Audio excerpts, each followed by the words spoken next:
Tam. Thank you very much, Chair. It's estimated that almost 50,000 housing association homes for social rent were lost between 2012 and 2017, primarily because of the conversions to affordable rent. Now, it's estimated also that England needs around 90,000 social rented homes. So should conversions be stopped, Ms Miller? So we stopped about 2 years ago.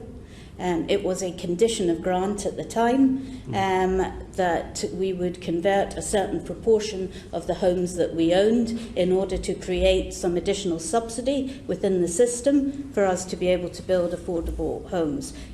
We have converted around about 12,000 homes. And we own 125,000. So that shows you the impact of that period in which that was a condition of grant. So you stopped converting, and you we think stopped that should be about 2 years ago. What about you, Mr. Walsh? Do you think conversion should be stopped?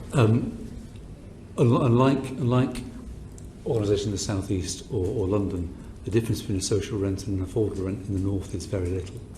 So lots of those conversions haven't. We've virtually stopped converting homes.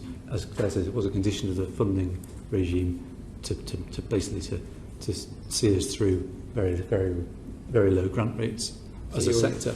You're in agreement as well, yeah? I mean, absolute agreement. But I'm just saying, a very, very different perspective. The difference between social rent and affordable rent in most of the north of England isn't very great. Okay. Ms. Fletcher-Smith?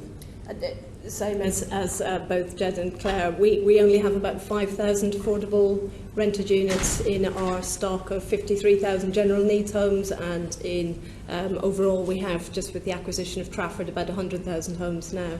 The issue for us was also about the level of rents meant that people were very reliant on either housing benefit or the housing allowance under universal credit. So by taking away the grant subsidy, the cost was showing up elsewhere for the Treasury in terms of the benefit bill, which is also something that's slightly forgotten. Yeah, that's an excellent point. That's what I wanted to come on to in terms of the higher rent levels and their impact on tenants. Now, do you see affordable rents as being genuinely affordable for tenants? In a lot of cases, no. And we have done a lot of work with residents to make sure that they can financially afford the homes that they are being offered through the system.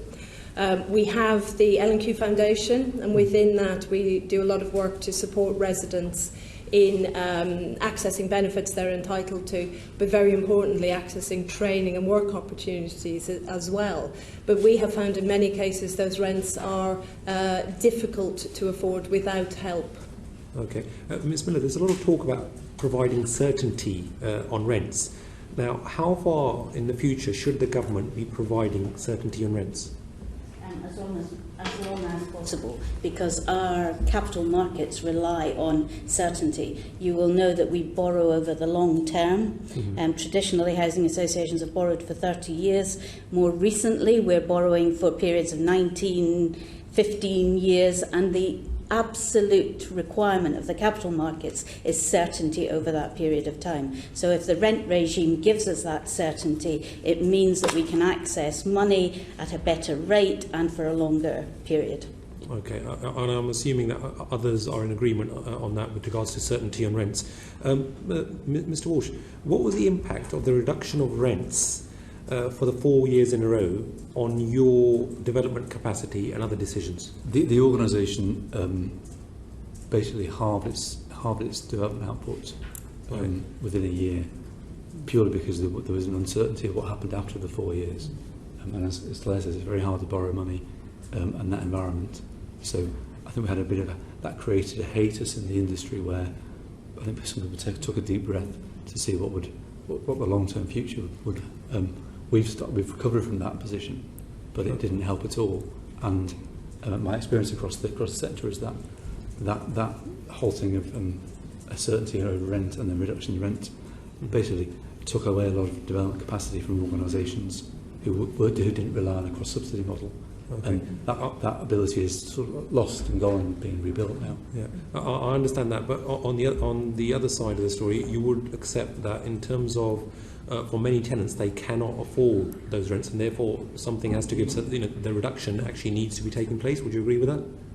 If I was a tenant, I've got no argument at all with that. I mean, my rent was reduced. Yeah. Okay. Ms. Fletcher-Smith, should social rent grant funding be available across England, or do you support the restriction to areas with high affordability pressures? I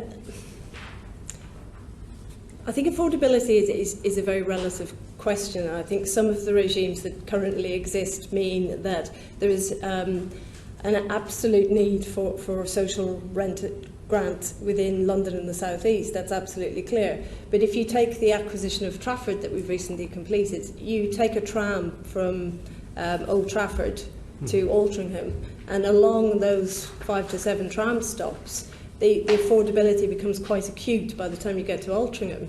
So this assumption that affordability can be dealt with in a broad brush approach is wrong, because just within the single borough of Trafford in the northwest, you can afford to build buy in Stratford possibly, but you cannot afford to buy in Altrincham.